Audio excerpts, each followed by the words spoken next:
Começamos agora mais um programa Teorema aqui na UX TV, canal de identidade, também parceira do canal Futura. Estamos vivendo em um mundo cada vez mais complexo, onde as fronteiras, tanto as geográficas quanto as simbólicas, estão cada vez mais fragmentadas. É por isso que hoje aqui no programa nós vamos pensar sobre o direito de uma forma interdisciplinar.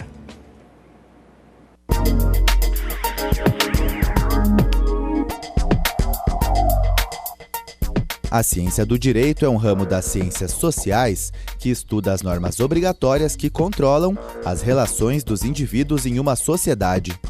Essas normas, assim como a sociedade como um todo, estão em constante transformação. Na contemporaneidade, temas como a imigração, a questão ambiental e modelos de democracia assumem uma centralidade no que se refere também ao direito. Por isso, a questão do teorema de hoje é: como pensar o direito de forma interdisciplinar? Para pensar sobre isso, recebemos três convidados. Samuel Aguiar da Cunha, professor de Direito aqui da UX. Bem-vindo, Samuel. Muito obrigado, Marcos. João Inácio Pires Lucas, cientista político e professor de Ciências Políticas e Sociologia da UX. Bem-vindo, João. Muito obrigado. E o Michel Piloneto, que é presidente do DA de Direito. Bem-vindo, Michel. Boa tarde a todos. Samuel, vamos começar com a pergunta gatilho aí do programa, né? Como é que a gente pode pensar o direito de uma forma interdisciplinar? Bom, talvez a grande dificuldade para o povo em geral, para o público em geral, seja entender que o direito não é um curso que estuda leis. Ele é um curso que fica estudando a tensão entre o justo e o legal. Essa é a dificuldade. Querendo ou não, o direito ele depende dos fatos da sociedade e, sem isso, não há como prosperar uma discussão no direito. Sendo assim, a discussão da interdisciplinaridade é a abertura dos olhos dos profissionais do direito, sejam juízes, sejam advogados, promotores, delegados e outros profissionais do direito, a ver mais a vida e compreender mais a vida como um fato que gera esses direitos. Sem isso, sem essas possibilidades, a gente não consegue uma discussão do direito realmente proveitosa, senão fica uma mera repetição de leis, que é justamente isso que cada vez mais nós fugimos, porque os problemas estão batendo na nossa porta e precisamos uma procura de respostas que satisfaçam a todos. Nós vamos vai acontecer um congresso, né, interdisciplinar daqui a alguns dias. Daqui a pouco a gente vai falar mais especificamente sobre isso. Samuel, na tua opinião, esse pensar sobre o direito de forma interdisciplinar é uma coisa fácil de se fazer? Você acha que está acontecendo um desenvolvimento sobre esse novo foco do direito? Bom, nunca é fácil pensar dentro da nossa própria perspectiva, porque no momento que a gente tem que refletir sobre si, a gente pode se colocar de maneira crítica, e nem sempre se criticar é confortável. O direito exige mais do que isso, ele exige que se vislumbre a possibilidade de olhar além das fronteiras, não julgando num primeiro instante como bom ou mal, ou legal ou ilegal. E nisso há uma série de debates que a nossa sociedade vem trazendo atualmente, com esse exato enfoque. Será que determinada conduta é boa ou ruim, boa ou má, legal ou ilegal, num contexto muito próprio? Sendo assim, o direito precisa dessa contribuição da sociedade, porque ele sozinho não persiste. É necessária a contribuição da sociologia, da economia, da psicologia e de tantas outras áreas do conhecimento para uma resposta mais completa, mais efetiva, mais interessante, pensando então o todo da sociedade e no melhor da sociedade. João, como é que nós podemos pensar então esse casamento, digamos assim, do direito com a sociologia e ciências políticas?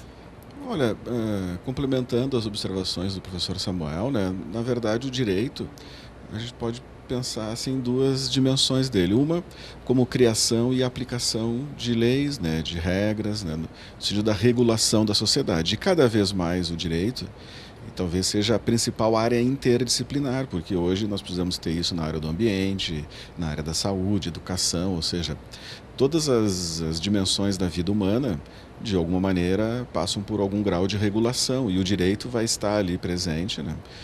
E necessitando sempre que os seus profissionais, né, especialmente os aplicadores do direito, eles dominem essas diferentes áreas, né? Agora, se a gente pensar no direito assim, como ciência jurídica, como uma área que, junto com as ciências sociais, estuda a conduta humana e tenta, de certa maneira, produzir efeitos na conduta humana, com certeza, né, o estudo do ser humano, o estudo do indivíduo ou da sociedade, hoje em dia seria inviável se não existisse um consórcio dessas diferentes áreas que foram sendo criadas. A sociologia, a psicologia, a antropologia, a história, né? E até diria que cada vez mais essas áreas isoladamente não dão conta do recado. Nem o direito dá sozinho, nem a sociologia, né? E nem o estudo da política, e nem a antropologia, né? E felizmente nós estamos superando essas visões mais disciplinares, né? No sentido de uma visão mais abrangente, assim, diria mais holista, né? Agora, claro, né? O direito ele dialoga com essas áreas fundamentalmente, na medida em que ele tem que saber, né? E entender como é que se produz um efeito na conduta humana, no sentido de que as pessoas façam ou deixem de fazer coisas, né? E nesse sentido essas outras áreas colaboram bastante, né? Não só para o legislador que vai criar a lei, mas especialmente na hora do aplicador. Tanto que eu comento sempre com meus alunos, né?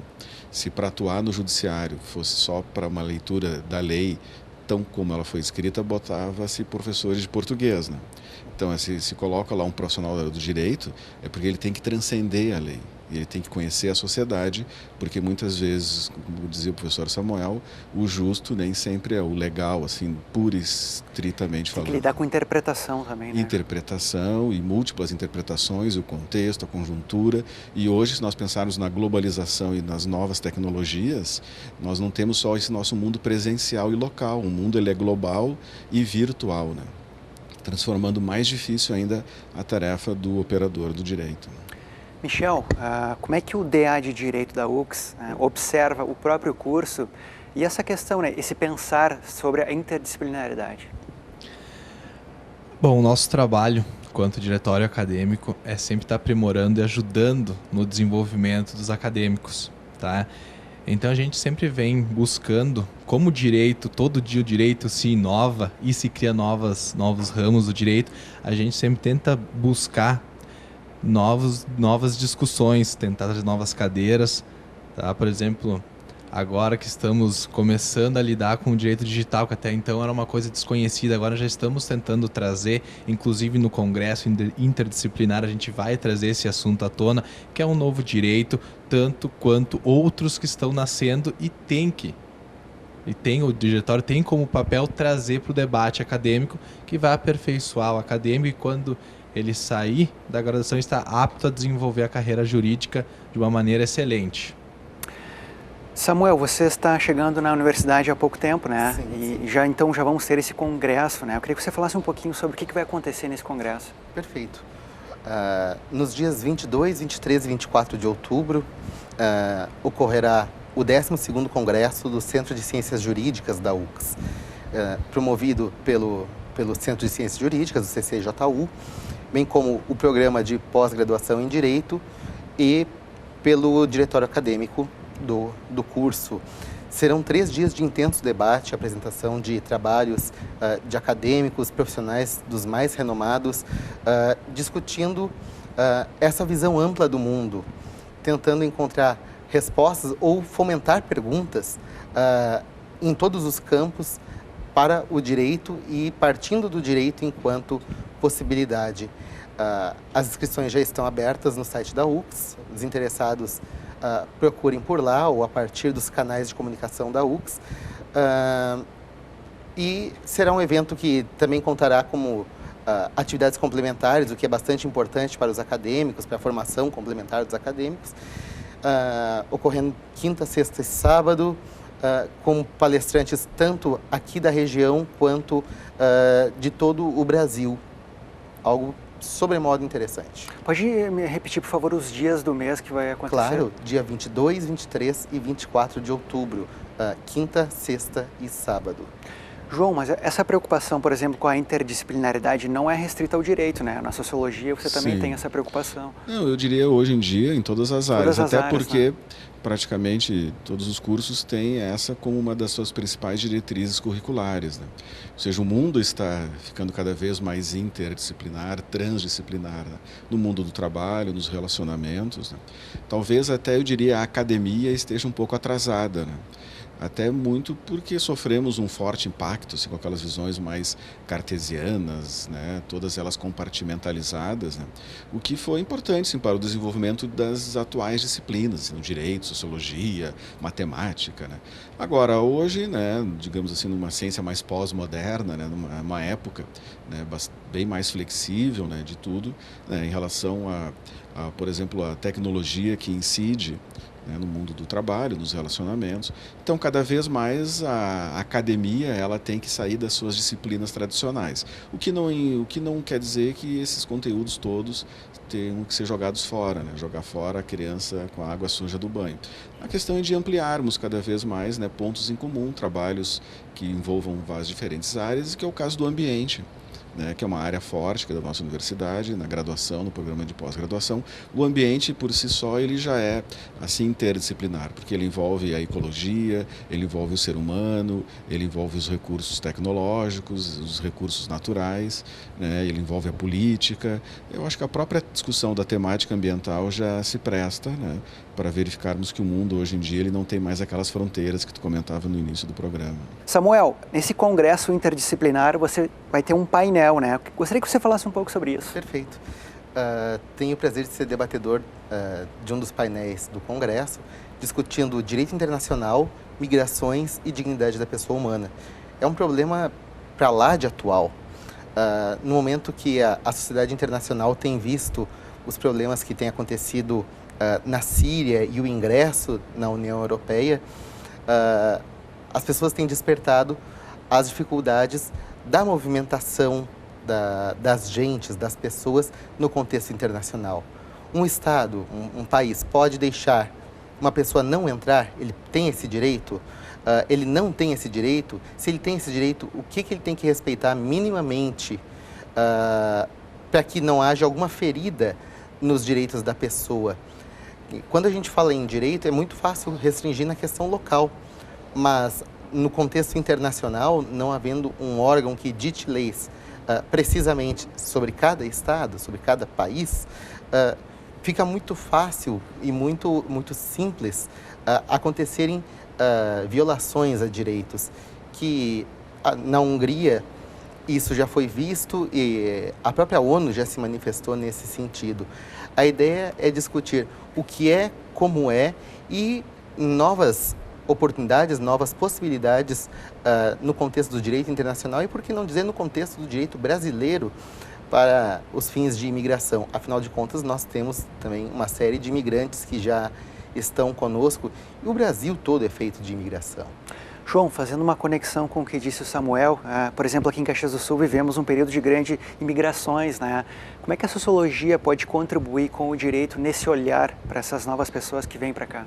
Olha, no sentido de quebrarmos assim com a ideia de que só exista um perfil assim de normal ou de cidadão. Né?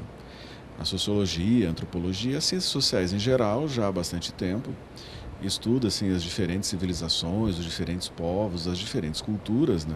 Não no sentido de mostrar assim, como uma é melhor e como as outras são atrasadas, né? Mas como o mundo é cada vez mais um mosaico assim, né? De culturas, de tradições. Né? E isso, né, a principal recomendação é que a sociedade tenha que conviver com isso. E até a expectativa é, né, que as sociedades mais desenvolvidas, cada vez mais no futuro, sejam sociedades mais plurais. Né? Algumas um pouco ainda homogêneas no sentido da sua tradição, algumas são milenárias, né? Mas o próprio Brasil ele já surgiu globalizado. Né? E hoje o que nós entendemos para o Brasil é já fruto de várias ondas de processos migratórios e da globalização. Né? Então, o próprio Brasil já é um exemplo, né, de que a sociedade do futuro é uma sociedade assim, bastante plural no sentido da religião, no sentido étnico, no sentido político, ideológico. Claro que sempre o esforço é fazer com que assim, digamos, o Estado entenda isso. E a sociedade, às vezes, a gente até entende um setor que é um pouco mais resistente. O problema é o próprio poder público ser contaminado com essa visão plural, Eu diria que o Brasil ele tem uma tradição razoável nessa perspectiva, né? Mas ainda precisamos avançar bastante, né?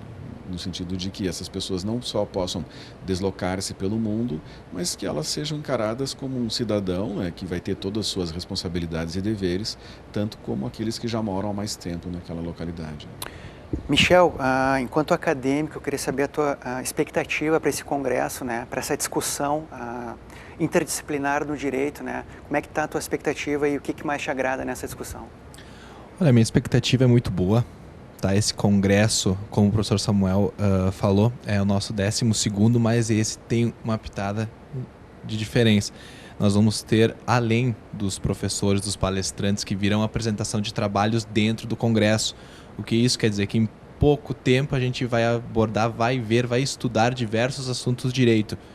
E isso, no meu ver, é fundamental, porque tu não vai sair somente com o que está no cronograma, mas vai sair com uma série de informações que isso vai mudar o teu pensamento, vai mudar o pensamento do acadêmico, e depois disso ele pode reproduzir para a sociedade isso. Nem que seja somente para a família dele, mas alguma coisa de bom vindo desse congresso ele pode fazer. Voltando, a nossa expectativa é ótima. Estamos trabalhando para em torno de 600, 700 acadêmicos comparecerem, não somente da UX, mas de outras instituições ou profissionais já graduados, tá? Porque quem pegar e olhar no site da UX já tem o currículo Lattes de todos os palestrantes, já ver, são palestrantes sensacionais. Temos professores como debatedores em todas as palestras. E o fundamental para mim, que é a apresentação de trabalhos acadêmicos. Samuel, conversávamos antes do programa, né? Esses campos, né? Ambiental, justiça restaurativa e código do processo civil. Eu queria que você falasse um pouco sobre os desafios desse novo olhar do direito. Perfeito. Tivemos a grata satisfação de trabalhar enquanto operadores do direito, seja professores, advogados, juízes, promotores, delegados, oficiais das Forças Armadas, enfim, é uma unidade de carreiras.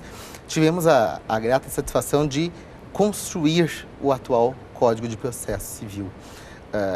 Um código que foi iniciado e encerrado em período democrático, votado, discutido. Não é perfeito, por óbvio, mas é fruto de uma construção plural. Com isso, tentando enxergar cada vez mais as diversas necessidades dos profissionais do direito, das pessoas que dependem do acesso ao judiciário como única ou última garantia dos seus direitos. E toda essa construção vem sendo feita pensando no bem-estar da sociedade. Junto com isso, me agrego às falas do professor João Inácio e do Michel sobre direito ambiental enquanto uma concepção da casa do ser humano, não mais nos restringindo ao nosso bairro, à nossa rua, à nossa cidade, mas pensando o mundo enquanto nosso grande pátio. E por conta disso, esse cuidado e essa necessidade com as diversas formas de vida para conforto, para bem-estar, mas principalmente para a garantia da vida hoje e amanhã. Justiça restaurativa é um tema para lá de interessante, tentando reconstruir a visão do direito penal, não mais colocando a pessoa enquanto alguém que ofende a uma norma do Estado, uma norma pública, sendo que a gente não enxerga quem é o Estado, quem é o poder público. Nós conhecemos talvez alguns mandatários, vemos na TV, nas manchetes, mas o que é o poder público? Que crime eu cometo? Por que, dando um exemplo que é sempre fragoroso em qualquer instante da vida pública, as questões de corrupção. Quando se furta, quando se subtrai algum valor, a quem se está cometendo esse crime? Quem foi o lesado? Fica muito fácil, digamos assim, fica muito fácil quando tu não enxergas onde ocorre a lesão. A visão da justiça restaurativa é justamente essa, tentar colocar no ofensor e no ofendido muito mais do que uma vingança ou uma punição, mas a reconstrução de uma pluralidade. É conseguir se enxergar num contexto interdisciplinar, num contexto interpessoal, num contexto em que pessoas e não meramente normas, não meramente regras sociais interagem, mas em que pessoas estão, convivem e interagem. Essa é a grande graça, o grande favor da justiça restaurativa. E, quanto a tudo isso, é o grande desafio nosso no Centro de Ciências Jurídicas, seja na formação dos bacharéis em Direito, seja na continuidade dos estudos no programa de pós-graduação em Direito, nesse congresso também particularmente, que não é só para os alunos da UFCS, é para toda a sociedade ao qual deseja participar. Esse é o nosso desafio, tentar construir alguém que enxergue além da mera lei, enxergar um convívio econômico, um convívio sociológico, um convívio de ciências que nos façam crescer enquanto pessoas e enquanto sociedade. Estamos chegando ao final do programa, gostaria de uma palavra final de vocês, Michel. Eu acho que cabe ressalvar que nessa linha da justiça restaurativa, a UFCS, ela foi uma das pioneiras no Brasil a fazer isso, tanto é que temos uma linha no mestrado de estudos da justiça restaurativa, temos cadeira na graduação, tá? Então nada melhor do que a UFCS estar promovendo esses eventos que já tem a experiência. Então, com certeza, pela justiça restaurativa, a UFCS aqui está se empenhando muito e o Congresso também, os profissionais que estão vindo, são gabaritos nesse assunto. João Inácio, expectativa para o Congresso, uma palavra final? Isso, a ideia de que seja o mais amplo possível e como salientar também aquilo que foi dito, seja, não é só para os profissionais e alunos do direito, é para a sociedade de maneira geral, nessa perspectiva, ou seja, o direito ele acabou se imiscuindo na vida das pessoas, né? Houve uma ampliação muito significativa na sociedade moderna, né? Toda ela com a pretensão de ser regulada por códigos, né? Ter algum tipo de interação entre até as próprias pessoas, né? Para que um pai não possa fazer com o filho tudo aquilo que lhe dá na cabeça e por aí vai, né? Só que o direito ele tem que ser um processo democrático, amplo e plural, até como o domínio da sociedade, né? Então nós tivemos uma fase do direito meio escondidinho, né? Mas a ideia é de que ele seja mais amplo e transparente. Agradeço muito a presença de vocês, agradeço você que nos acompanhou de casa. Hoje aqui no programa Teorema, nós discutimos a questão do direito, a interdisciplinaridade dentro do direito. Espero que você tenha gostado. Até a próxima.